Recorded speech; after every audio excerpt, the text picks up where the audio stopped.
चलिए जी आगे बढ़ते हैं। इसके बाद हमारे पास एजेंडा में जो अगला क्वेश्चन है वो हमारे पास विंटर 2022 की अटेम्प्ट का क्वेश्चन नंबर 4 है। इस सवाल में जो मल्टीपल कॉन्सेप्ट हम सीखेंगे, इस सवाल में एक कॉन्सेप्ट है further acquisition of subsidiary share का। यानी कि एक पेरेंट कंपनी ने एक इन्वेस्टिंग कंपनी को अपना सब्सिडरी बना दिया और सब्सिडरी बनाने के बाद उसी सब्सिडरी के फर्दर शेयर्स एक्वायर किए। तो जब हम सब्सिडरी कंपनी के ही फर्दर शेयर्स एक्वायर कर रहे होंगे, एनसीआई को प्रोपोर्शनेटली डिक्रीज कर रहे होंगे, एनसीआई को प्रोपोर्शनेटली डिक्रीज करके जो भी बैलेंसिंग गेन और लॉस आ रहा होगा, इसे पीएनएल या ओसीआई में नहीं बल्कि अदर कंपोनेंट ऑफ इक्विटी ओसीई में डायरेक्टली रिकॉर्ड किया जा रहा होगा। और फिर इस सवाल में फर्दर एक्विजिशन से ज्यादा जो तगड़ा कॉन्सेप्ट है ना, वो फॉरेन सब्सिडरी है। फॉरेन सब्सिडरी इस सेंस में कि इस सवाल में हमने एक फॉरेन सब्सिडरी एक्वायर की और ड्यूरिंग द ईयर उस फॉरेन सब्सिडरी के शेयर का पार्शियल डिस्पोजल कर दिया। ड्यूरिंग द ईयर उस फॉरेन सब्सिडरी के शेयर का पार्शियल डिस्पोजल कर दिया विथ लॉस ऑफ कंट्रोल। यानी कि जब हमने इस सब्सिडरी को एक्वायर किया तो ये हमारी सब्सिडरी है, लेकिन करंट ईयर में आप देखोगे कि इस सब्सिडरी को डिस्पोज ऑफ कर दिया गया है, इस सब्सिडरी के शेयर्स को पार्शियली डिस्पोज ऑफ कर दिया गया है विथ लॉस ऑफ कंट्रोल। यानी कि ये साल के आखिर में हमारी सब्सिडी नहीं रहेगी। और जो पार्शियल डिस्पोजल है वो फ्रॉम सब्सिडी टू एसोसिएट है। यानी कि डिस्पोजल के बाद ये फॉरेन सब्सिडी हमारी एसोसिएट बन जाएगी, हमारी फॉरेन एसोसिएट बन जाएगी। तो यहाँ पे हम इस सवाल में हम further acquisition of subsidy share का कॉन्सेप्ट सीख रहे होंगे, फॉरेन सब्सिडी की कंसोलिडेशन सीख रहे होंगे, फॉरेन सब्सिडी की डिस्पोजल का कॉन्सेप्ट सीख रहे होंगे। फॉरेन सब्सिडी की डिस्पोजल के बाद वो फॉरेन इन्वेस्टमेंट इन एसोसिएट बन जाएगा। तो ये कॉन्सेप्ट यानी कि कोई 4-5 मल्टीपल सिनेरियो, 4-5 मल्टीपल कॉन्सेप्ट है जो कि हमारे इस सिंगल सवाल के अंदर एड्रेस हो रहे होंगे। रीड करते हैं और सॉल्व करते हैं। सबसे पहले अगर मैं सवाल की रिक्वायरमेंट को देखूं तो कहता है following are the draft statement of financial position of Hockey Limited, Golf Limited and Cricket Limited as at 30 जून 2022। 30 जून 2022 में हमारे पास तीन कंपनीज की stand alone separate financial statements available हैं, HL, GL and CL. HL और जीएल के number rupees in million में आ रहे हैं, जबकि सीएल के number million in CS dollar में आ रहे हैं। बैलेंस शीट पे अगर हम देखें तो property plant and equipment, investment in GL, investment in CL, investment in joint venture.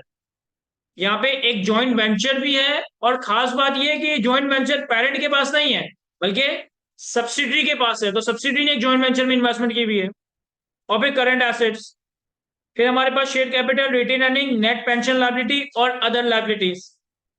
Additional information के बाद सवाल की रिक्वायरमेंट में कहता है prepare HL consolidated statement of financial position as at 30 June 2022 in according with the requirement of IFRS।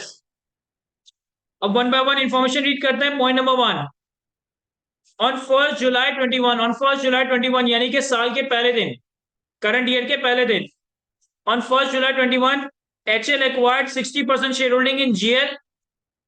The purchase consideration was one debenture having a par value of 50 issued by HL for every 2 shares held in GL.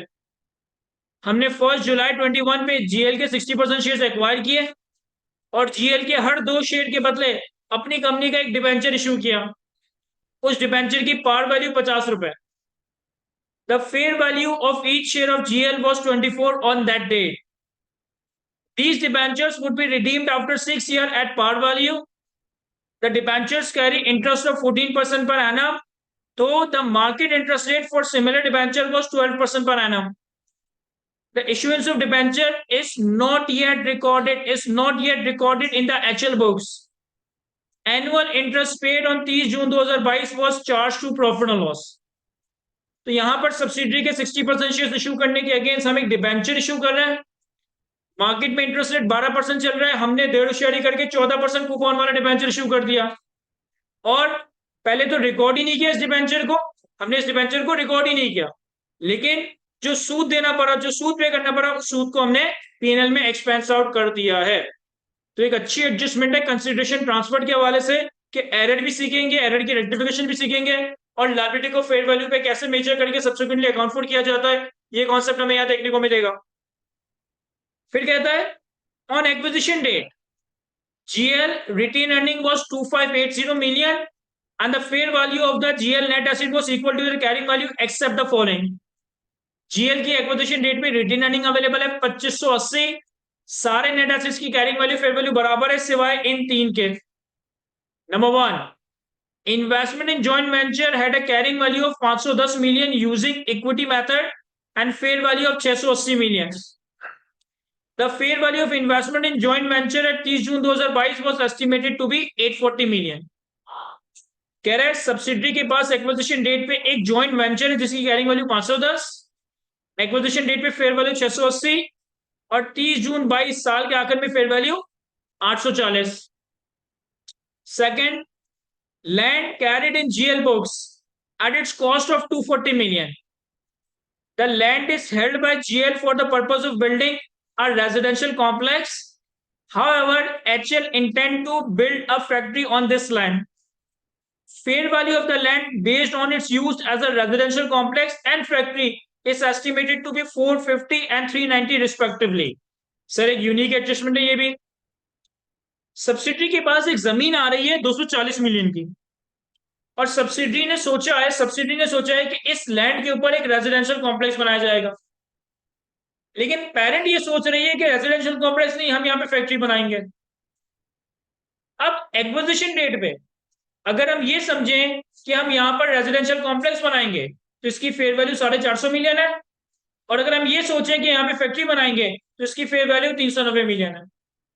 एक बात हम जानते हैं कि हम subsidiary की acquisition date पे net assets को फेयर वैल्यू पे लेकर आएंगे, लेकिन 450 में लेकर आएंगे या 390 में लेकर आएंगे?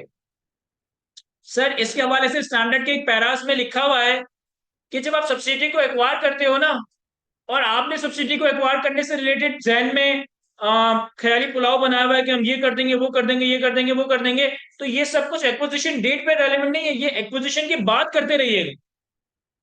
एक्विजिशन डेट पे जब सब्सिडी के एसेट्स की फेयर वैल्यू ली जाएगी तो वो सब्सिडी के डिसीजन की बेसिस पे सब्सिडी की पर्सपेक्टिव से ही ली जाएगी। तो यहाँ पे 390 is not the relevant figure, 450 is the relevant fair value. Sir अब इसे 450 में तो लेकर आ जाएंगे, लेकिन फिर डेप्रिशिएट करने के लिए यूजफुल लाइफ नहीं दी हुई।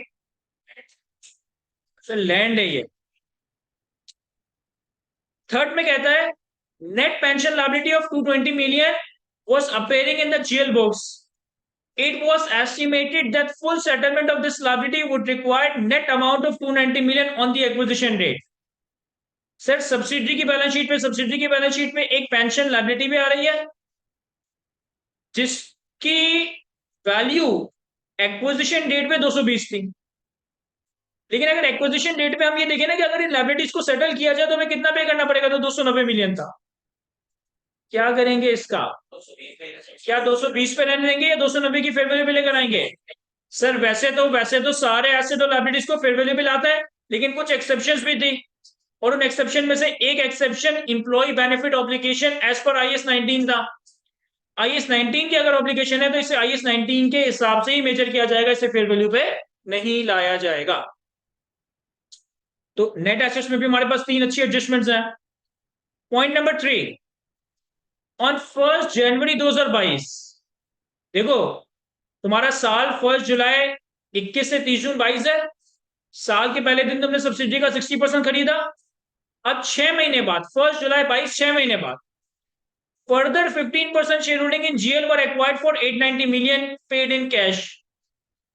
GL retained earning on that date was 2860।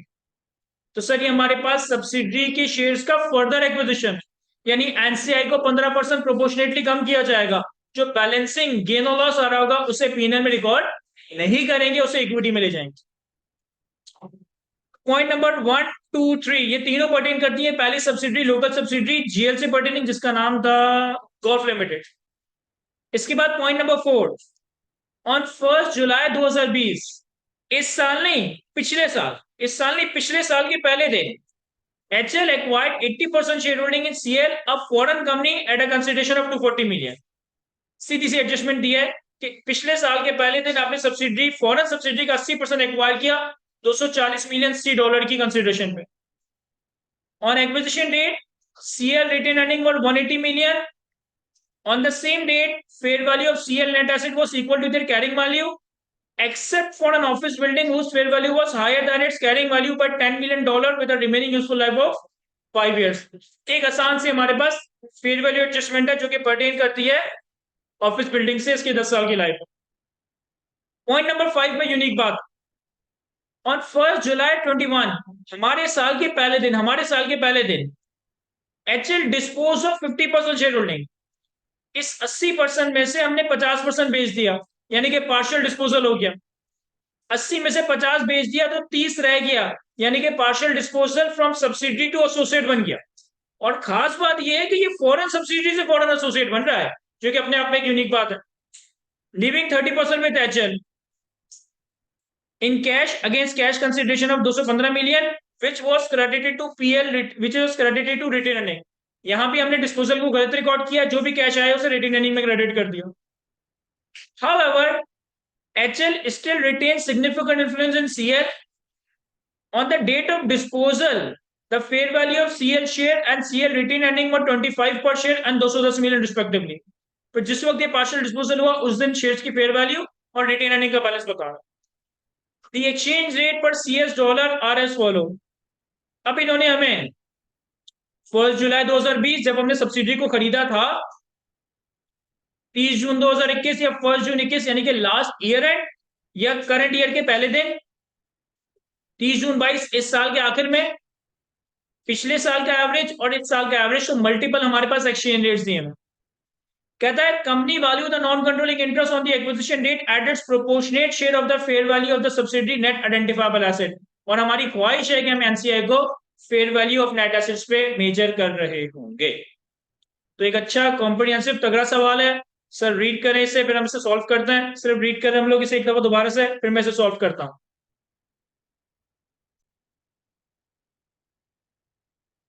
चलिए जी सर, सॉल्व करते हैं इस सवाल को। सबसे पहले तो सवाल की रिक्वायरमेंट में हमसे बैलेंस शीट मांगी है, तो सवाल के एटलीस्ट मैं बैलेंस शीट के लिए मुझे जो रिक्वायर्ड स्पेस है उसे मैं छोड़ दूंगा। हमारे पास विंटर 22 की अटेम्प्ट का क्वेश्चन नंबर 4।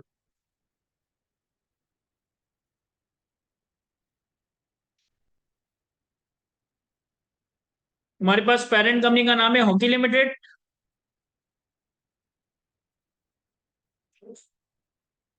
हमसे सवाल में consolidated statement of financial position मांगी गई है और हमारा ईयर एंड है एज एट 31 नहीं, एज एट 30 जून 2022। अच्छा, चूंकि यहाँ पे फॉरेन सब्सिडी वगैरह भी आ रहा है तो एक मेंशन कर देता हूँ कि ये जो मैं नंबर्स कैलकुलेट कर रहा हूँ यहाँ पे, ये सारे rupees in million. Balance sheet में हमारे पास एसेट्स आ जाएंगे और इक्विटी एंड लायबिलिटीज आ जाएगी।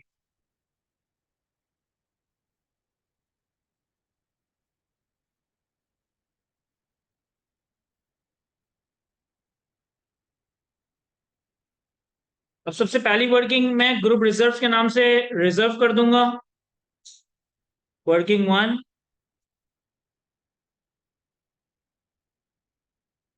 ग्रुप रिजर्व और वर्किंग 2 से अपनी पहली सब्सिडी की कंसोलिडेशन स्टार्ट करूंगा। जो हमारी पहली सब्सिडी है that is local subsidy golf limited.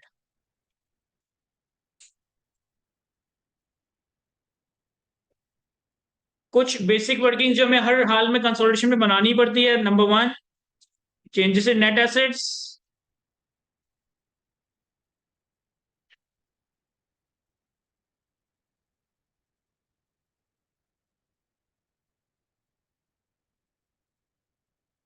Working 2, goodwill. And working 3, NCI. अब देखो इस सब्सिडी के बारे में यह था कि साल के पहले दिन हमने 60% और फिर साल के दरमियान में हमने 15%, यानी कि यहाँ पे शेयर होल्डिंग पैटर्न में चेंज आ रहा था, यहाँ पे शेयर होल्डिंग पैटर्न में चेंज आ रहा था। तो नेट एसेट्स की जो वर्किंग है वो भी मुझे मल्टीपल कॉलम्स में बनानी पड़ेगी।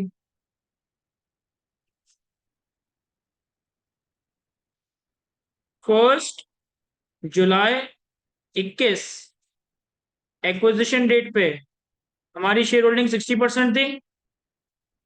फिर 1 जनवरी 22 पे हमने फर्दर एक्विजिशन की 15% की, यानी कि हमारी शेयर होल्डिंग 75% हो गई। और फिर 30 जून 2022 हमारी रिपोर्टिंग डेट आ गई जब हमारी शेयर होल्डिंग 75%। अब एडजस्टमेंट्स को रीड करता है। 60% शेयर एक्वायर करने के लिए हर 2 शेयर के बदले हमने एक डिबेंचर इश्यू किया जिसकी पार वैल्यू 50 थी। 6 साल बाद ये डिबेंचर रिडीम होगा। 14% का कूपन है, 12% मार्केट इंटरेस्ट रेट है। डिबेंचर को रिकॉर्ड ही नहीं किया और जो इंटरेस्ट पे किया उसे पीनल में रिकॉर्ड कर दिया। अच्छा, बैलेंस शीट पे अगर देखो ना तो बैलेंस शीट पे इन्वेस्टमेंट इन जीएल आ रहा है। बैलेंस शीट पे इन्वेस्टमेंट इन जीएल आ रहा है, जबकि यहां ये कह रहा था कि हमने तो डिबेंचर को रिकॉर्ड ही नहीं किया। जब डिबेंचर रिकॉर्ड ही नहीं किया, क्रेडिट नहीं किया, तो डेबिट भी कुछ नहीं किया होगा। तो फिर बैलेंस शीट पे 890 मिलियन कहां से आ गया? बैलेंस शीट में 890 मिलियन कहां से आ गया? क्योंकि फर्दर एक्विजिशन के पॉइंट नंबर 3 में इन्होंने कहा था कि 15% शेयर होल्डिंग के लिए हमने 890 मिलियन पे किए थे। अब पहले जो ये कंसिडरेशन है ना, पहले जो ये कंसिडरेशन है ना, इसे देख लेते हैं कि इसका करना क्या है। यहां देखें, वर्किंग फॉर डिबेंचर्स। हमने ये कहा है कि हम 60% शेयर एक्वायर कर रहे हैं, हर 2 शेयर के बदले एक डिबेंचर दे रहे हैं, हर 2 शेयर के बदले एक डिबेंचर दे रहे हैं। और इसकी पार वैल्यू कितनी है? 50। इसकी पार वैल्यू कितनी है? 50। इन डिबेंचर्स पे 6 साल तक 14% के हिसाब से कूपन दिया जाएगा। सर, अगर मैं नंबर ऑफ डिबेंचर्स कैलकुलेट करूं तो इस सब्सिडरी का 2000 मिलियन का शेयर कैपिटल है। हर शेयर की वैल्यू वैल्यू 10 रुपए है, यानी कि 200 मिलियन। और हमने 60 शेयर एक्वायर किए, तो 200 मिलियन का 60%, इतने शेयर हमने एक्वायर किए। और हर 2 शेयर के बदले एक डिबेंचर इश्यू किया, हर 2 शेयर के बदले एक डिबेंचर इश्यू किया, यानी कि मल्टीप्लाई बाय 1/2। तो 60 represents debentures. 60 is not the monetary amount, 60 represents number of debentures. तो हमारे पास टोटल पार वैल्यू कितनी आ जाएगी? 60 मिलियन। और हर डिबेंचर की पार वैल्यू कितनी थी? 50। 3000 मिलियन, 3000 मिलियन ये हमारी डिबेंचर्स की आज की तारीख में पार वैल्यू है। अब 6 साल की इसकी लाइफ है। 1 जुलाई 2021 पे इशू किया, 1 2 3 4 5 6, 2022 के आखिर में, 2023 के आखिर में, 2024 के आखिर में, 2025, 2026, 2027, इन 6 सालों के आखिर में हमें इंटरेस्ट पे करना पड़ेगा ओवर कमिटमेंट 14% के हिसाब से। हमने कूपन कितना एग्री किया था? Debenture carry interest at the rate of 14%। तो 3000 मिलियन का 14%, 420 का 1 2 3 4 5 और 6। और 6 साल के बाद हमें 3000 मिलियन भी देने पड़ेंगे। अब 1 जुलाई 21 पे इस लाइबिलिटी को फेयर वैल्यू पे रिकॉर्ड करना है। तो लाइबिलिटी पे फेयर वैल्यू पे रिकॉर्ड करने के लिए क्या करूंगा? इन सारे कैश फ्लोज की प्रेजेंट वैल्यू कैलकुलेट करूंगा eight market rate, that is 12%, that is 12%। तो अगर कोई जल्दी से कैलकुलेटर चलाए और अगर किसी को नहीं आता कैलकुलेट करना तो पूछ ले अभी। 3246.7। सबको पता है ना ये प्रेजेंट वैल्यू कैसे कैलकुलेट की जाती है? 3246.7। तो देखो होना क्या चाहिए था? होना ये चाहिए था कि 1 जुलाई 21 से लेकर 30 जून 22 तक पहले साल में ये डिबेंचर 3246.7 पे रिकॉर्ड होना चाहिए था। 3246.7 पे रिकॉर्ड होना चाहिए था। फिर इसके ऊपर 3246.7 का 12% के हिसाब से इंटरेस्ट एक्सपेंस आना चाहिए था कितना 389 एग्जैक्ट 0.6 ये इंटरेस्ट आना चाहिए था। फिर इसमें से माइनस होता 420 का इंटरेस्ट पेड और ये साल के आखिर में हमारे पास इस डिबेंचर की क्लोजिंग अमोटाइज कॉस्ट आ जाती 3216.3। क्या ये समझ आ रहा है? हमें करना ये चाहिए था कि डे वन पे आपको डिबेंचर को इस वैल्यू पे रिकॉर्ड करना चाहिए था, 12% के हिसाब से इतना इंटरेस्ट एक्सपेंस रिकॉर्ड करना चाहिए था, इतनी इंटरेस्ट पेमेंट डिबेंचर से पे करनी चाहिए थी और साल के आखिर में डिबेंचर होना चाहिए। हमने क्या करा है, हमने इस डिबेंचर को रिकॉर्ड ही नहीं किया, हम रिकॉर्ड कर लेंगे। हमने क्या करा है, हमने इंटरेस्ट जो पे किया था ना उसी पीनल में चार्ज कर दिया। तो अब मैं क्या करूंगा कि अपने पास ग्रुप रिजर्व्स की वर्किंग में, हमारे पास हॉकी लिमिटेड की 30 जून 22 पे कितनी इंटरेस्ट है, कितनी रिटेन अर्निंग्स है 6500। इस 6500 में ऐड कर दूंगा इंटरेस्ट पेमेंट और लेस कर दूंगा इंटरेस्ट एक्सपेंस, ये दोनों वर्किंग फोर से आ गए। इंटरेस्ट पेमेंट था 420 का और इंटरेस्ट एक्सपेंस था 389.6।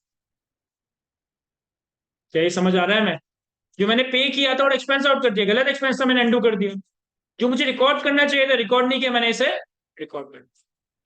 और मेरी बैलेंस शीट पे क्या होगा सर, मेरी बैलेंस शीट पे ये होगा कि ये जो आपने क्लोजिंग अमोटाइज कॉस्ट कैलकुलेट की ना 3216.3, ये हमारी पेरेंट कंपनी की, बैलेंस शीट पे डिबेंचर्स के नाम से 3216.3 बैलेंस शीट पे आ जाए। क्लियर है? यहां तक कोई चीज मिस हो जाए, कोई चीज ना कैलकुलेट करने आए, पूछनी है आपने। फिर कहता है अच्छा ये कैलकुलेट कर लिया, अब आते हैं गुडविल की वर्किंग पे। तो हमारे पास कंसिडरेशन में डिबेंचर्स थे जिनकी 1 जुलाई 21 पे वैल्यू कितनी कैलकुलेट की 3246.7। 3246.7। अब इसके बाद हम कैलकुलेट करते हैं नेट एस। अब देखो पॉइंट नंबर 1 में जितनी बातें थी ना, मेरे ख्याल में मैंने सारी अकाउंट फॉर कर दी। मैंने एरर भी सही कर दिया, जो रिकॉर्ड नहीं थे उसको भी रिकॉर्ड कर दिया, और जो वैल्यूएशन निकालनी थी यहां से वो निकाल के अलग कर दिया। अब पॉइंट नंबर 2 में हमें एक्विजिशन डेट की फेयर वैल्यू का डेटा दे रहा है। तो सबसे पहले अगर मैं सब्सिडरी की बैलेंस शीट पे देखूं तो हमारे पास शेयर कैपिटल और रिटेन अर्निंग्स है। तो चेंजेस इन नेट एसेट्स में हमारे पास share capital, retained earning. Share capital कितना है 2000, तो ये तो अनचेंज ही रहेगा। आईकेप के पास पेपर में सिर्फ एक सवाल मुझे ऐसा याद आ रहा है, सिर्फ एक सवाल, मुझे टाइम भी याद नहीं है, कि जिसके अंदर शेयर कैपिटल भी चेंज हो रहा था। शायद आपने वो किया हो। उस सवाल में यह था कि सब्सिडी ने बोनस शेयर इशू किए थे। तो सिर्फ एक सवाल ऐसा था जिसमें शेयर कैपिटल का नंबर चेंज हो रहा था। बाकी सारे जितने सवाल मुझे याद आ रहे सब में शेयर कैपिटल का नंबर हमेशा सेम रहता है।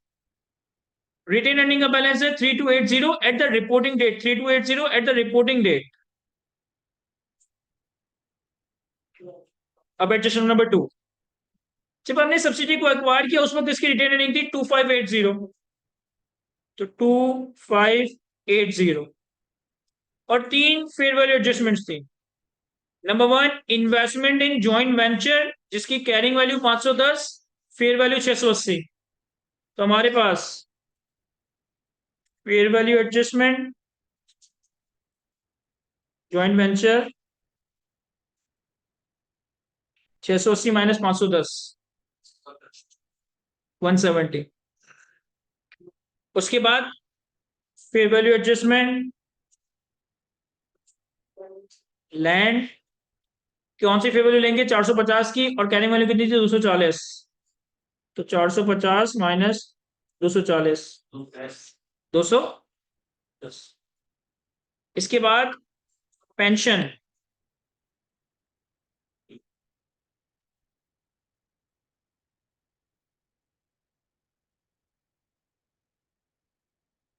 पेंशन की फेयर वैल्यू के अगेंस्ट कुछ भी नहीं होगा।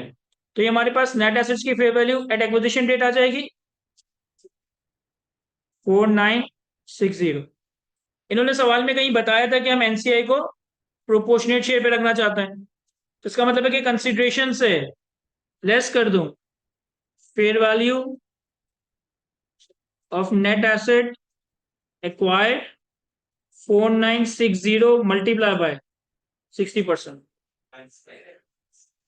2976। तो हमारे पास गुडविल एट एक्विजिशन आ जाएगी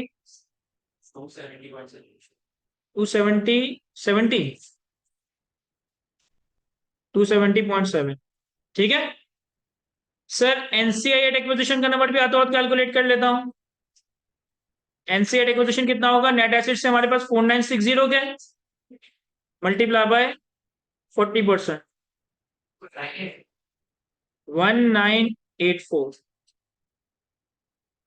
हमने एक्विजिशन डेट पे एनसीआई का नंबर कैलकुलेट कर लिया, गुडविल का नंबर कैलकुलेट कर लिया और fair value of net assets calculate कर लिया। एंट्री मांगी नहीं है लेकिन मैं सिर्फ वर्बली बता देता हूं। एंट्री क्या बनी होगी, net assets debit 4960, goodwill debit 270.7, NCI credit 1984 और डिबेंचर लायबिलिटी क्रेडिट 3946.7।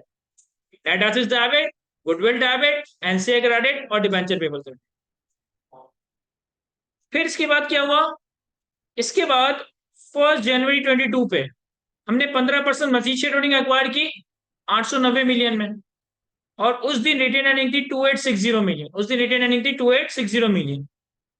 तो ये आ जाएगा 2860। तो सवाल ही क्रिएट होता है कि एक्विजिशन डेट पे जो जॉइंट वेंचर लैंड और पेंशन की फेयर वैल्यू एडजस्टमेंट्स थी, इसे 1 जनवरी 22 पे क्या करेंगे,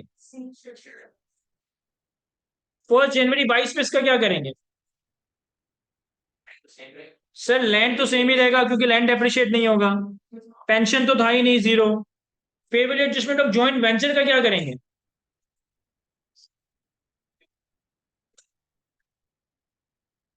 इक्विटी अकाउंटिंग करेंगे सब्सिडी के पर्सपेक्टिव से।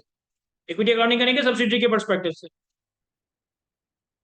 देखो समझना मेरा क्या कॉन्सेप्ट समझाना चाह रहा हूं। सब्सिडी ने इस जॉइंट वेंचर में इन्वेस्टमेंट की, और सब्सिडी ने जब इन्वेस्टमेंट की ना, तो सब्सिडी के पर्सपेक्टिव से 510। तुमने जब इस सब्सिडी को एक्वायर किया, तुमने इसे फेयर वैल्यू 680 पे रिकॉर्ड किया। तब सब्सिडी की बुक्स में जॉइंट वेंचर चल रहा है 510, तुम्हारी बुक्स में चल रहा है 680। अब तुम दोनों 6 महीने आगे चले, सब्सिडी ने भी इक्विटी अकाउंटिंग करनी है, आपने भी इक्विटी अकाउंटिंग करनी है। तो इन 6 महीनों में इस जॉइंट वेंचर से जो भी शेयर ऑफ प्रॉफिट आया होगा, इस जॉइंट वेंचर से जो भी शेयर ऑफ प्रॉफिट आया होगा, क्या वो पेरेंट और सब्सिडी दोनों पर्सपेक्टिव से सेम होगा या डिफरेंट होगा, सेम होगा। देखो सब्सिडी ने 510 पे रिकॉर्ड किया, तुमने 680 पे रिकॉर्ड किया, लेकिन 6 महीने के सफर में जितना जॉइंट वेंचर ने एक्चुअली कमाया, उसी में जो हमारा शेयर था वो सब्सिडी और पेरेंट के पर्सपेक्टिव से सेम ही रहा होगा। तो इसका मतलब है कि अगर आज मैं और पेरेंट 510 और 680 यानी कि 170 के डिफरेंस पे खड़े हुए हैं, तो 6 महीने बाद भी 170 के डिफरेंस पे खड़े होंगे। भाई मैं और असद एक रेस में दौड़ रहे हैं, मैं असद से 170 मीटर आगे हूं, और 6 महीने में या 6 घंटों में हम दोनों सेम स्पीड से बराबर भागते हैं। तो 6 महीने या 6 घंटे बाद भी मैं और असद के दरमियान फासला कितना होगा, 170 का ही होगा। क्लियर है।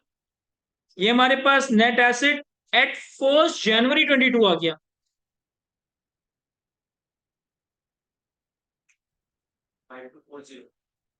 Five two four zero.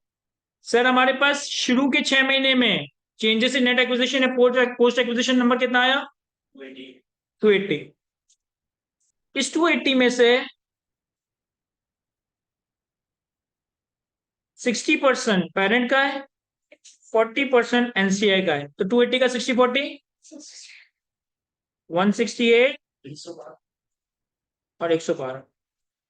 अब 168 में पेरेंट के पास ले जाता हूं, ग्रुप रिजर्व्स में पोस्ट एक्विजिशन गोल्फ लिमिटेड 1 जनवरी 22 पे 168, और एनसीआई में 112 ले जाता हूं, तो पोस्ट एक्विजिशन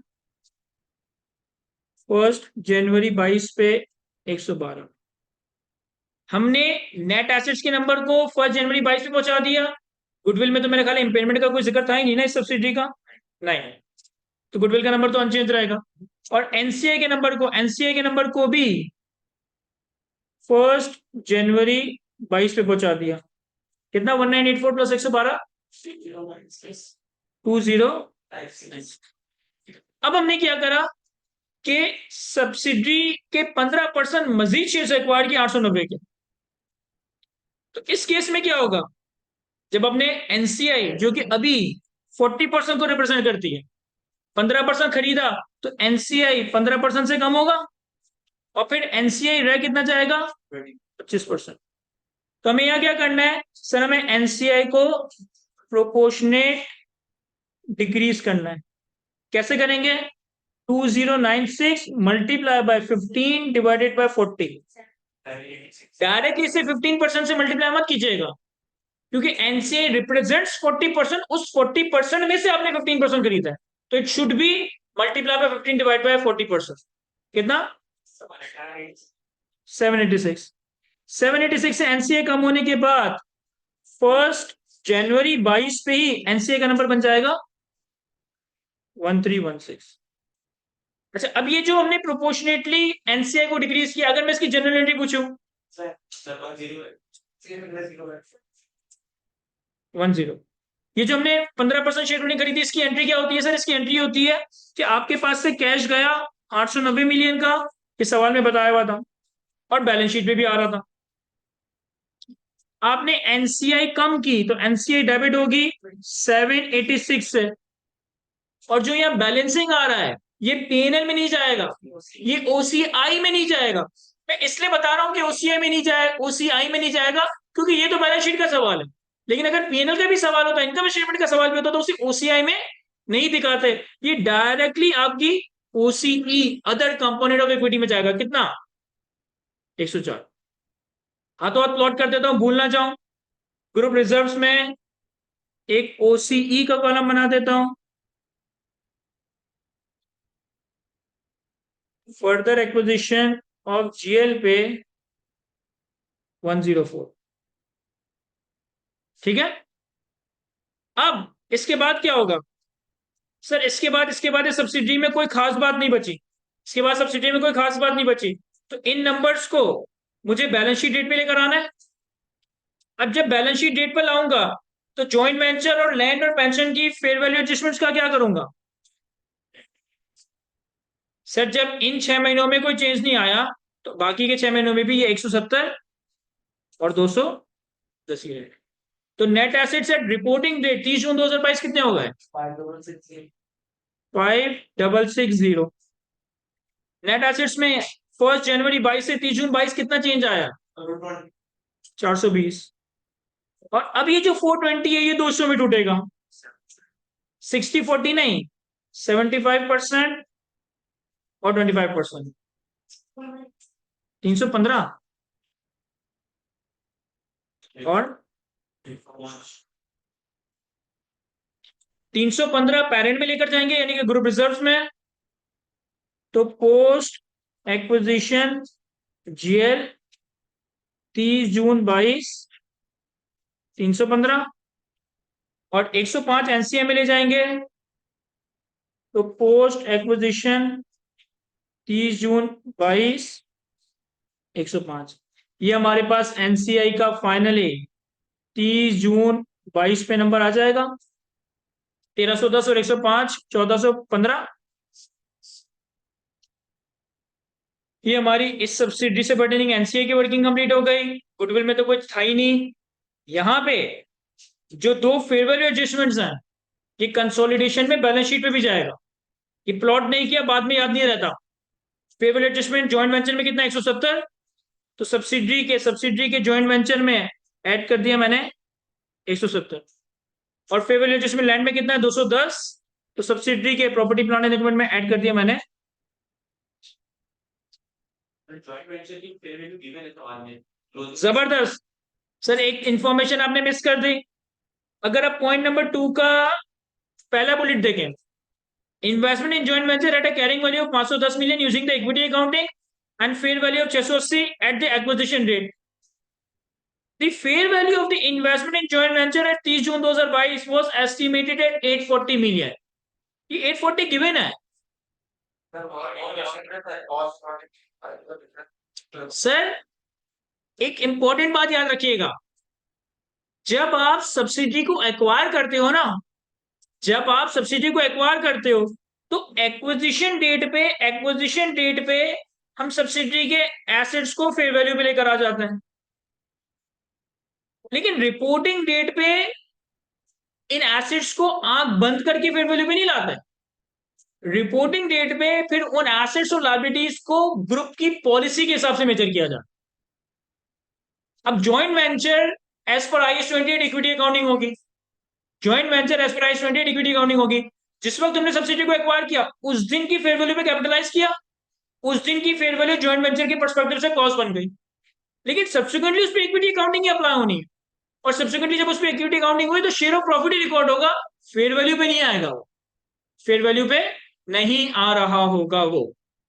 सर लेकिन इक्विटी अकाउंटिंग भी करें तो आपने शेयर ऑफ प्रॉफिट तो रिकॉर्ड नहीं किया। सर मुझे सेपरेटली रिकॉर्ड करने की जरूरत ही नहीं है, क्योंकि सब्सिडरी इक्विटी अकाउंटिंग फॉलो कर रहा होगा। और सब्सिडी जब इक्विटी अकाउंटिंग फॉलो कर रहा होगा तो जो रिटेन अर्निंग में इंक्रीज आ रहा है, इस रिटेन अर्निंग में ही share of joint venture already recorded है, मुझे कोई अलग से एडिशनल एडजस्टमेंट करने की जरूरत नहीं पड़ेगी। क्या ये एक एक को समझ आ रहा है? सर सब्सिडरी 1 से पर्टेनिंग मेरा ख्याल है सब कुछ हो गया है। सर ये जी डेबिट हो रहा है। यस सही है, सही है। सर एक एक चीज, एक एरर मैंने कर दिया था कि OCE डेबिट हो रहा है, OCE डेबिट हो रहा है। तो जो आपने ग्रुप रिजर्व्स की वर्किंग में OCE लिखा है ना, ये नेगेटिव में आएगा, पॉजिटिव में नहीं आएगा। सही। अब आता है नेक्स्ट सब्सिडी पे, जो थोड़ा आंखें सब कुछ खोल के देखना है हमने, दैट इज क्रिकेट लिमिटेड।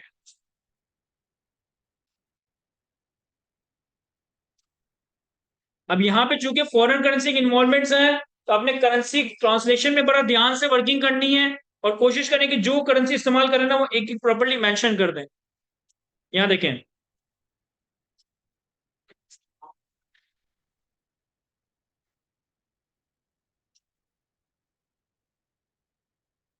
हमारे पास working 5, changes in net assets, working 6, goodwill, working 7, NCI, और यहाँ पर हमारे पास एक खास वर्किंग बनती है, working 8, FCY, translation reserve. Sir इस सब्सिडी के बारे में इंफॉर्मेशन क्या थी कि पहले पिछले साल हमने 80% एक्वायर किया था, फिर करंट ईयर के पहले दिन 50% बेच दिया था, तो 80 माइनस 50 हमारे पास 30% रह गया था। यानी कि यहां भी चेंजेस इन नेट एसेट्स मुझे 3 कॉलम में बनाने पड़ेंगे।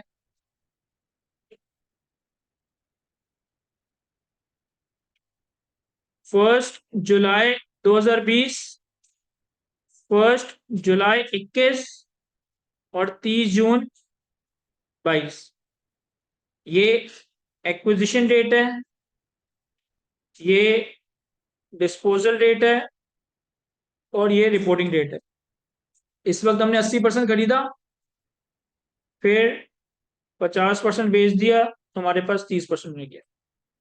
अभी नंबर्स में कैलकुलेट कर रहा हूं CS डॉलर्स में। शेयर कैपिटल, शेयर कैपिटल कितना है सर? 150, 150, 150, 150। फिर retain earning retain earning reporting date पे कितनी है? 235। 235।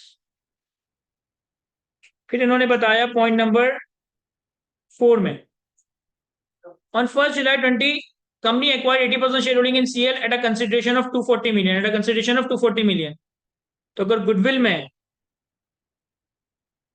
मैं कंसिडरेशन सी डॉलर में रखूं तो ये आएगा 240। On acquisition date CL retain earning और 180 मिलियन, रिटेन अर्निंग थी 180 million. On the same date, fair value of the net asset was equal to their carrying amount except for an office building whose fair value was higher than its carrying amount by $10, whose fair value was higher than by the carrying amount of $10। तो हमारे पास fair value adjustment आ जाएगी building से pertaining $10। और इस building की useful life कितनी है? 5 साल। तो मैं इसे हाथों हाथ डेप्रिशिएट कर देता हूँ। अगर 5 साल की यूजफुल लाइफ है तो 1 साल का डेप्रिसिएशन 2 बनेगा, तो 1 साल बाद ये हो जाएगा 8, 2 साल बाद ये हो जाएगा 6। फिर कहता है 1 July 2021 पे हमने 50% डिस्पोज ऑफ कर दिया। पहले मैं गुडविल वगैरह कैलकुलेट कर लेता हूँ, फिर मैं इस पे आता हूँ। नेट एसेट एट एक्विजिशन आ गए हमारे पास 150, 180 और 10, 340। गुडविल कैलकुलेट करने के लिए कंसिडरेशन से लेस कर दूं fair value of net assets, तो 340 का 80%, 272 से। तो यहाँ पे मेरा ख्याल है कि गुडविल नहीं आ रहा, बार्गेन परचेज गेन आ रहा है। कितना? $32, 32 सी डॉलर्स। और एनसीआई नेट एक्विजिशन कितना हो जाएगा? 340 का 20% नहीं है, 20%, तो ये आएगा 60, और ये भी सी डॉलर्स। सर एक्विजिशन डेट पे जो कुछ है वो एक्विजिशन डेट के एक्सचेंज रेट से ट्रांसलेट होगा, वो एक्विजिशन डेट के एक्सचेंज रेट से ट्रांसलेट होगा। 68। तो एक्विजिशन डेट पे एक्सचेंज रेट कितना था? सिर्फ 1 जुलाई पे एक्सचेंज रेट था $10 पर डॉलर। तो अगर मैं इसे मल्टीप्लाई करूं रुपीस प्लस सी डॉलर 10, तो ये हमारे पास bargain purchase gain in rupees आ जाएगा 320। सवाल सर जनरल एंट्री क्या होगी? जनरल एंट्री होगी 3400 से नेट एसेट डेबिट। 3400 क्यों? ₹10 का एक्सचेंज रेट है। 320 से बार्गेन परचेज गेन क्रेडिट। 680 से एनसीआई क्रेडिट, 680 से एनसीआई क्रेडिट, और 2400 से कैश क्रेडिट। ₹10 का एक्सचेंज रेट है तो मैं डायरेक्टली हवा में ट्रांसलेट कर रहा हूं।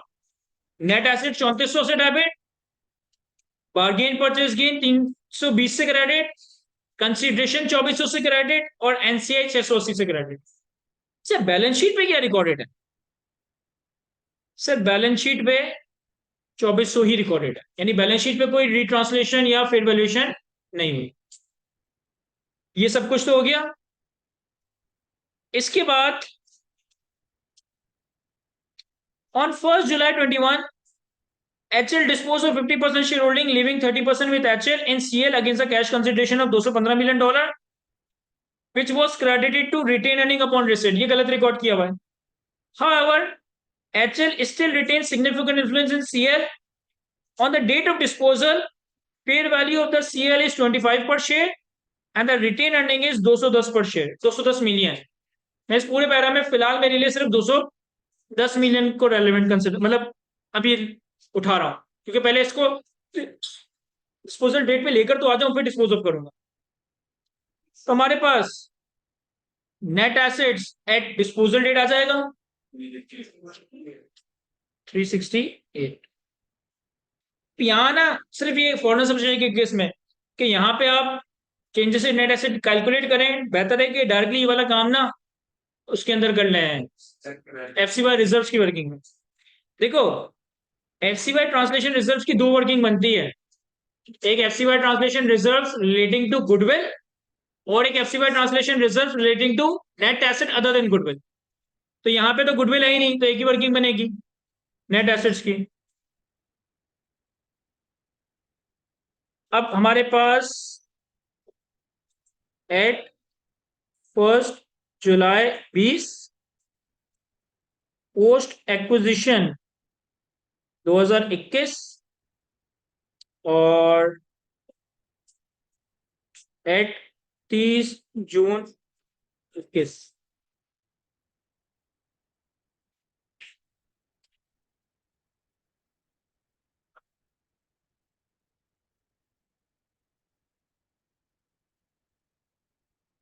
इन नंबर्स को सी डॉलर में भी रखेंगे, रुपीस प्लस सी डॉलर एक्सचेंज रेट, और फिर रुपीस में। एक्विजिशन डेट पे नेट एसेट्स थे 340, रिपोर्टिंग डेट पे हो गए 368। तो इंक्रीज कितना आया? 28। इंक्रीज कितना आया 28 का? यहां से भी निकालोगे तो 28 ही आएगा। अब एक्विजिशन डेट पे नेट एसेट्स एक्विजिशन डेट के एक्सचेंज रेट से कन्वर्ट होंगे, that is 10। That is 10। Reporting date के नेट एसेट्स रिपोर्टिंग डेट से कन्वर्ट होंगे, दैट इज 14। नहीं, ये 30 जून 22 है। ये 30 जून 22 है। हम तो अभी 30 जून 21 पे ला रहे हैं। सो तो ये 12 पे ट्रांसलेट होगा। और ये जो पोस्ट एक्विजिशन है 28 का, ये कौन सी रेट पे ट्रांसलेट होगा? Average rate. एवरेज रेट कौन सा सर? 2021 का। वो कितना है? 11। तो अगर इसे मैं पाक रुपए में कन्वर्ट करूं तो ये हो जाएगा 3400, 308,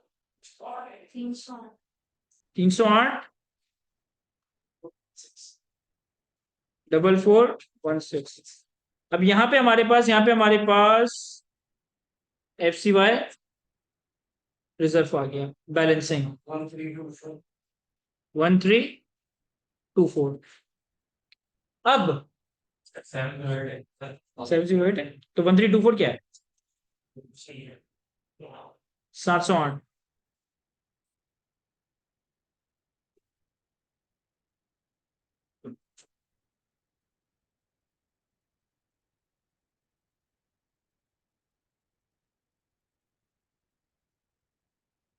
यहां देखें सर, जो पोस्ट एक्विजिशन है ना,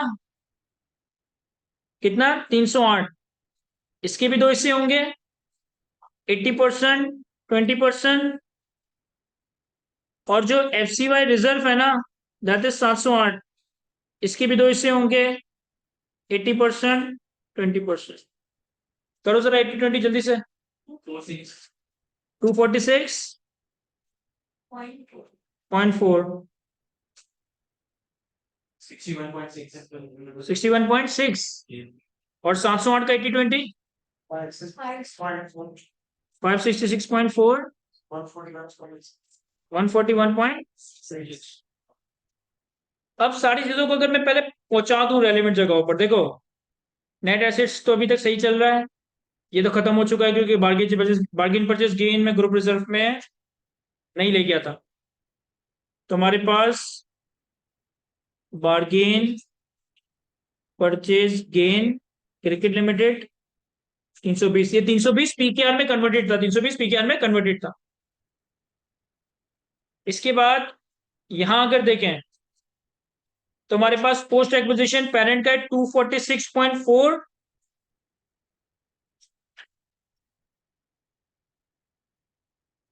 पोस्ट एक्विजिशन सीएल 246.4। एनसीआई का कितना है? 61.6। तो पोस्ट एक्विजिशन 61.6, ये रुपीस में नंबर है, तो मैं डॉलर के नीचे ना लिख दूं। ये रुपीस में नंबर है तो मैं डॉलर के नीचे ना लिख दूं। पेरेंट का पेरेंट में ले गया, एनसीआई का एनसीआई में ले गया। एफसीवाई ट्रांसलेशन रिजर्व पेरेंट का कितना है? 566.4, 566.4। ग्रुप रिजर्व्स में ही एक और कॉलम ऐड कर देता हूं, एफसीवाई रिजर्व्स कितना था, 566.4, तो 566.4, फिर एनसीआई में 141, तो एफसीवाई रिजर्व 141.6। अच्छा, एनसीआई का हमारे पास 1 जुलाई 21 का नंबर नहीं है, 10 का एक्सचेंज रेट था तो 680, तो ये हमारे पास एनसीआई 1 जुलाई 21 पे आ जाएगा रुपीस में, कितना 883 देखो ऐसा ना हो कि तुम सिर्फ कॉपी में लगे हुए समझ ही ना आ रहा हो, समझना पहले, कॉपी बाद में। 1 जुलाई 21 पे एनसीआई का नंबर आ गया, नेट एसेट्स डॉलर में कैलकुलेट हुआ है, रुपये में कन्वर्ट करना कोई बड़ी बात नहीं है और जरूरत भी नहीं है अभी फिलहाल, और एफसीवाई ट्रांसलेशन रिजर्व भी हो गया। अब आते हैं हम डिस्पोजल पे।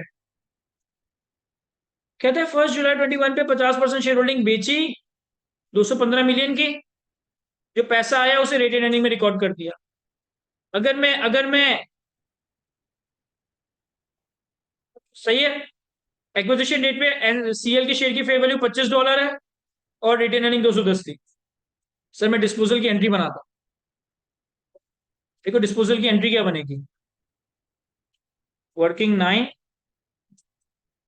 सर हमारे पास कैश डेबिट होगा कितने से, सर $215 मिलियन का बेचा था 1 जुलाई 21 पे, तो $215 million multiply by exchange rate कितना है, ₹14।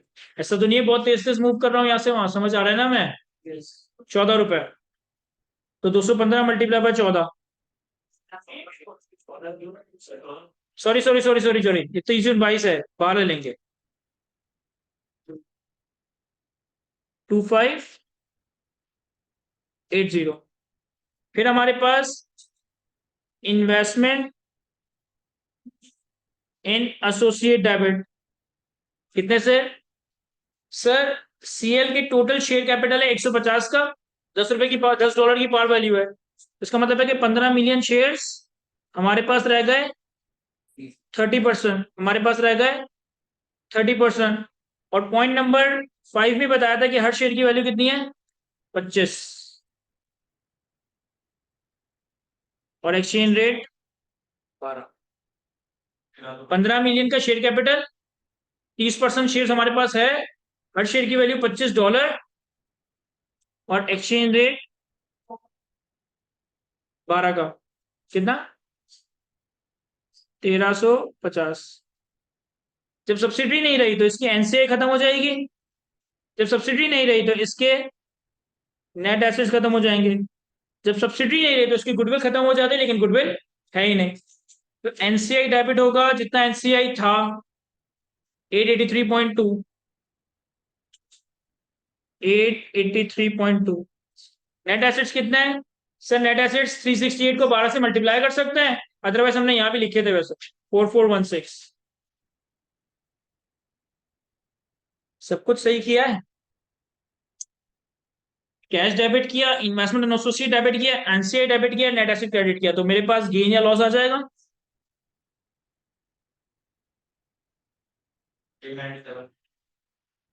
397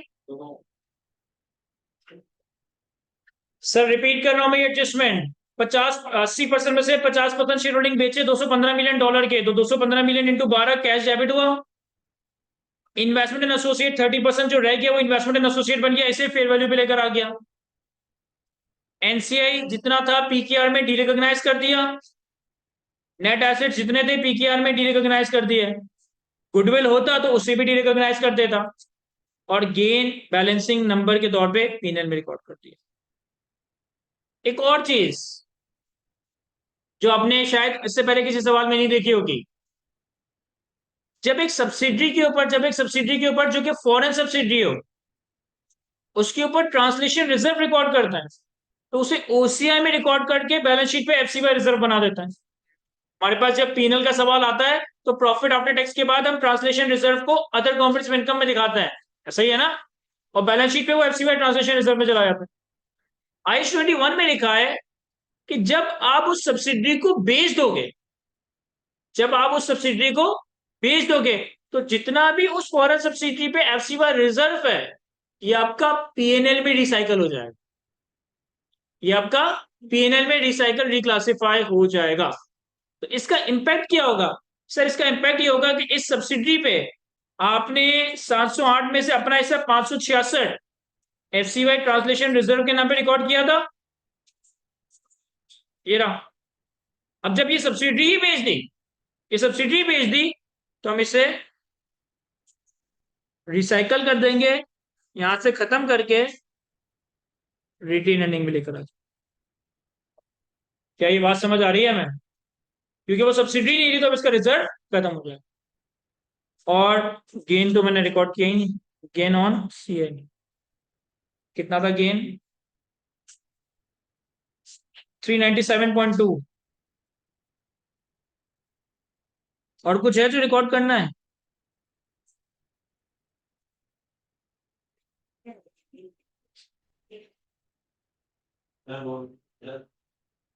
सर दो चीजें हैं।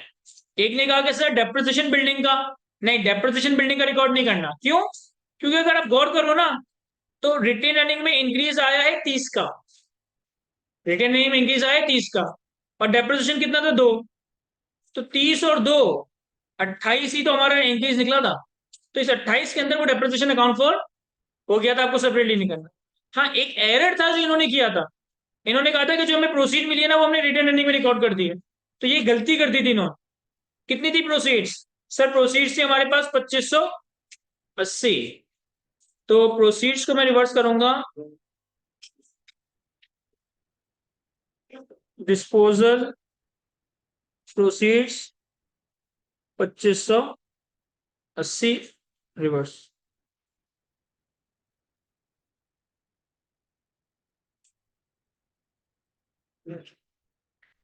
सर अभी भी सवाल कंप्लीट नहीं हुआ।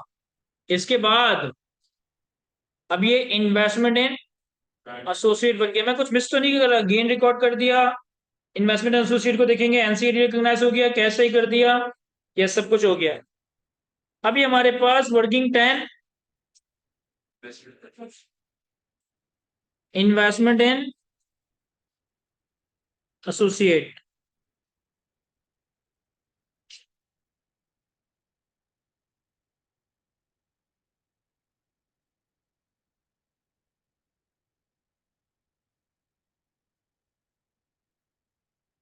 ये भी मुझे मल्टीपल कॉलम में वर्किंग करनी पड़ेगी। सी डॉलर, रुपीस पर सी डॉलर एंड रुपीस। हमारे लिए इन्वेस्टमेंट इन एसोसिएट बना साल के पहले दिन 1 जुलाई 21 पे। इसको पीकेआर में हमने रिकॉर्ड किया है 1350। अच्छा, इसके नंबर को अगर मुझे 1350 तो हमने पीकेआर में कन्वर्ट कर दिया था ना, अगर सिर्फ डॉलर में बताया तो डॉलर में कितना है? 15 मिलियन डॉलर के, 15 मिलियन शेयर में से 30% एक्वायर किया, मल्टीप्लाई पर $25 की एक वैल्यू 112, $112 इसकी डॉलर में वैल्यू थी, 12 रुपए का एक्सचेंज रेट था, तो पीकेआर में हमने 1350 किया था। अभी कॉपी ना करो, इंपॉर्टेंट बात है, सुनो। 1 जुलाई 21 पे $112.5, 12 के एक्सचेंज रेट 1350 रुपए में रिकॉर्ड हो गया। अब इन्वेस्टमेंट एसोसिएट में क्या होता है? सर हमारे पास शेयर ऑफ प्रॉफिट आता है, हमारे पास शेयर ऑफ ओसीआई आता है, अगर कोई डिविडेंड मिला हो तो वो लेस कर देते हैं, और फिर 30 जून 22 पे हमारे पास इसकी कैरिंग अमाउंट आ जाती है। इस सवाल में ओसीआई और डिविडेंड तो कुछ है ही नहीं, शेयर ऑफ प्रॉफिट है। कितना? 1 जुलाई 21 से लेकर 30 जून 2022। सवाल यह है, या सोचने वाली बात यह है, कि ये शेयर ऑफ प्रॉफिट कैलकुलेट करने के लिए हमने चेंजेस इन नेट एसेट्स की वर्किंग बनाई थी। हमारे पास नेट एसेट एक्विजिशन है, और नेट एसेट एट डिस्पोजल है, और नेट एसेट एट रिपोर्टिंग, इनका टोटल आ जाएगा 150, 235 और 6 391।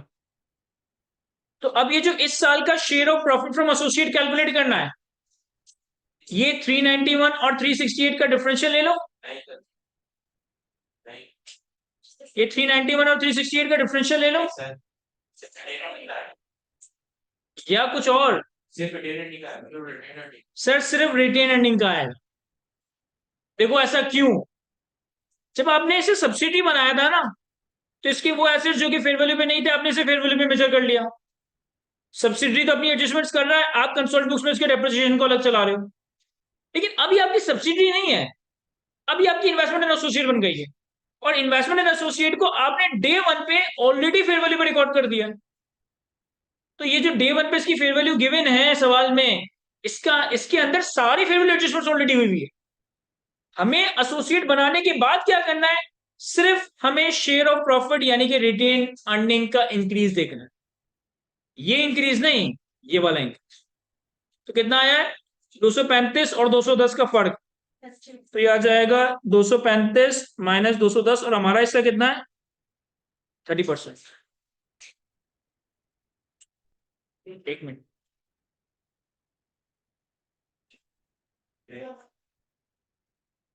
इसमें कोई टाइमर लिखा हुआ रहा तो कौन है?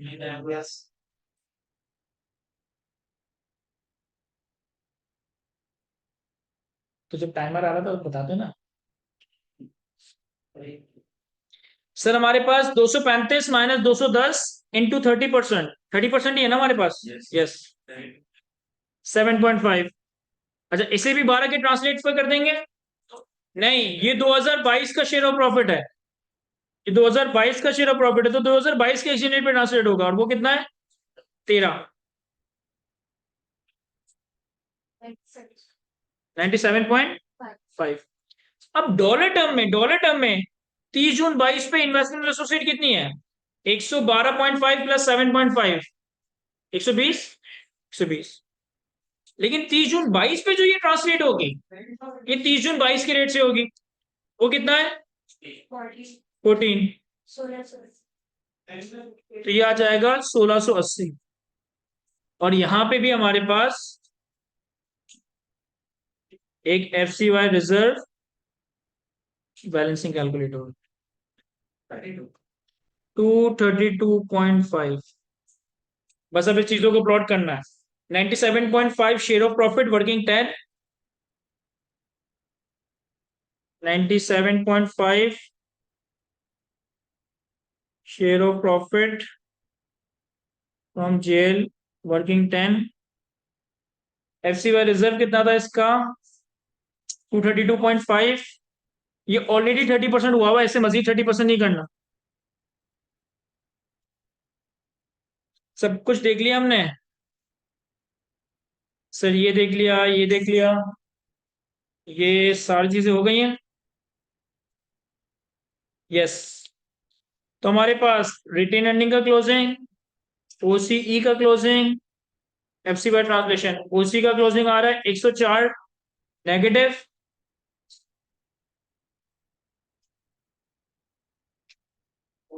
FCY रिजर्व आ रहा है 232.5, और रिटेन अर्निंग किसी ने कैलकुलेट किया होगा 4928.1।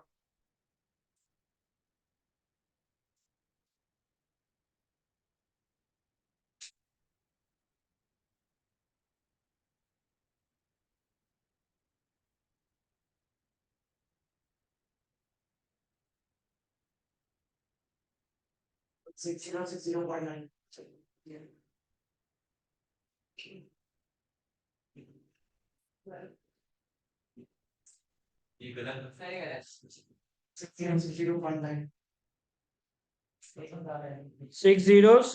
पॉइंट 9। अब सही है। तो मेरे ख्याल है सब कुछ आ गया, बस अब बैलेंस शीट बनानी है। बैलेंस शीट में हमारे पास property plant and equipment, property plant and equipment में पेरेंट का है 6065 प्लस सब्सिडी का है 3130, और एक फेयर वैल्यू एडजस्टमेंट थी, वो जो सब्सिडी की लैंड थी 210, 9405। इसके बाद हमारे पास पहली वाली सब्सिडरी की गुडविल आएगी। पहली वाली सब्सिडरी की गुडविल थी वर्किंग टू में 270.7।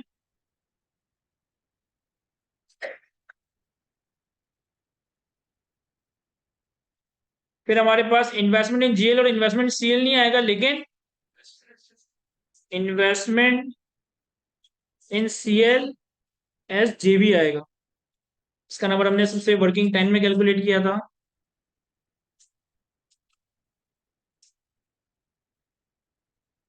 सोलह सौ अस्सी।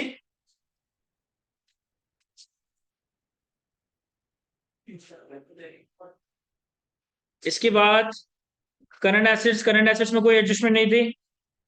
सर अब ये फॉरेन सब्सिडी के एसेट्स को ट्रांसलेट करके रिकॉर्ड क्यों नहीं कर रहे? क्योंकि ये साल के आखिर में सब्सिडी नहीं है। तो हमारे पास करंट एसेट्स नहीं, एक जॉइंट वेंचर भी है, मैंने मिस कर दिया था। हाँ सही।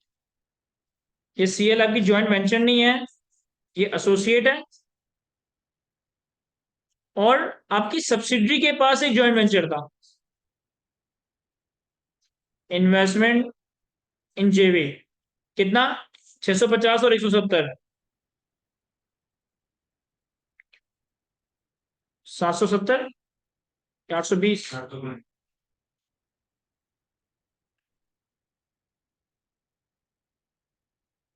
और फिर करंट एसेट्स पेरेंट के 2870, पहली वाली सब्सिडरी के 2875। कितना? 5745। और इन सब का टोटल 17920.7 सही है। इसके बाद इक्विटी एंड लायबिलिटीज में पेरेंट का शेयर कैपिटल आएगा। पेरेंट का शेयर कैपिटल है 3000। ग्रुप रिजर्व में हमारे पास तीन चीजें हैं, रिटेन अर्निंग, ओसीई और एफसीवाई ट्रांसलेशन रिजर्व। रिटेन अर्निंग था हमारे पास 6060.9, 6060.9। ओसीई था 104 नेगेटिव। और एफसीवाई रिजर्व था 232.5। और क्या आएगा सर? फर्स्ट सब्सिडी की एनसीआई ये हमने वर्किंग 3 में कैलकुलेट की थी, 1415।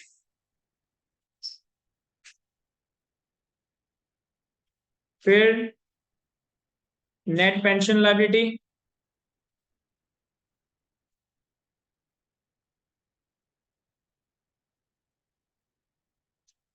नेट पेंशन है 650 और 280।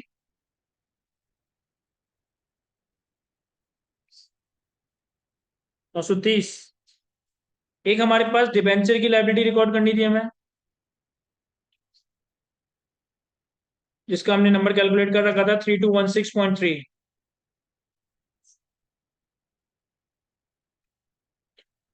और हमारे पास अदर लायबिलिटीज 2075 1095।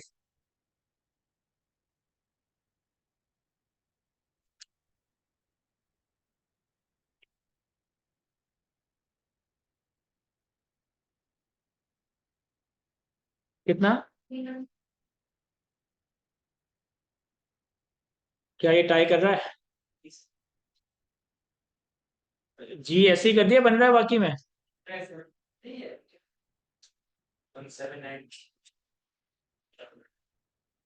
17920.7। तो यहां तक हमारे सवाल कंप्लीट हुआ जाता है। कॉपी करें सर इसे, तो फिर हम आगे बढ़ेंगे। और मीनवाइल जो सवाल है तो वो भी पूछ लें।